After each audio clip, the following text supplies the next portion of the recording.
Hi, இன்றைக்கான வீடியோவில் நம்ம வந்து ஒரு காலேஜ்க்கு நான் போட்டு போகிற ஹேர் ஸ்டைல் தான் உங்க கூட வந்து ஷேர் பண்ணி போடுறேன்.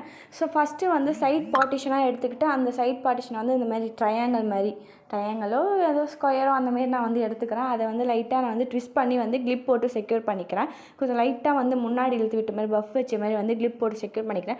ஸோ நான் லேயர் கட் பண்ணனால இப்போ தான் கொஞ்சம் ஹேர் வந்து வளர ஆரம்பிச்சிருக்கு. அதனால் வந்து எனக்கு கொஞ்சம் கொஞ்சமாக வந்து நம்ம பிரைட் போட்டாலுமே எனக்கு அங்கங்கே தெரியும். எனக்கு வந்து இந்த ஒரு ஹேர் ஸ்டைல் வந்து டக்குன்னு வந்து சூட் ஆகிடும். டக்குன்னு போகிற ஒரு ஹேர் ஸ்டைலும் கூட.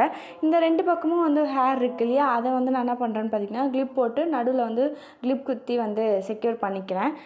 நெக்ஸ்ட்டு வந்து இது ஃப்ரீ ஹேரும் விட்டுடலாம். பட் வந்து எனக்கு வந்து ஃப்ரீ ஹேர் விட போகிறதில்ல. நான் வந்து பிரைட் போட்டுக்க போகிறேன். நம்ம பிரைட்க்கு வந்து நான் வந்து நார்மலாக வந்து பின்னாடி வந்து ஹேரை போட்டு அதை வந்து நம்ம 3 கால் சடை பின்னுவோம் இல்லையா, அதேமாரியே பின்னிக்கிறேன். ஃபைனல் அவுட்புட் எப்படி இருக்குன்னு சொல்லிட்டு மறக்காமல் கமெண்ட் பண்ணுங்கள். வீடியோ பிடிச்சி நம்ம சேனலை வந்து சப்ஸ்கிரைப் பண்ணிக்கோங்க. Tata bye bye. Thanks for வாட்சிங். கீப்